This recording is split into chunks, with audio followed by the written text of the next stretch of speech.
নমস্কার, study life জার্নিতে আপনাদের সকলকে স্বাগত জানাই।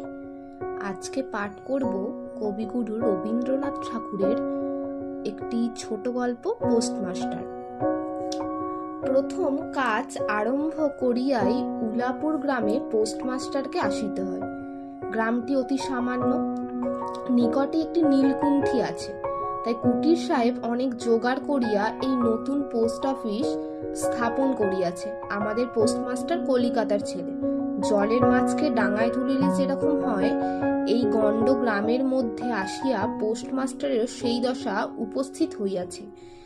একখানি অন্ধকার আটচালার মধ্যে তাহার আপিস, অদূরে একটা পানাপুকুর এবং তাহার চারিপাড়ে জঙ্গল। কুটির, গোমস্তা প্রভৃতি যে সকল কর্মচারী আছে তাহাদের ফুরসত প্রায় নাই, এবং তাহারা ভদ্রলোকের সহিত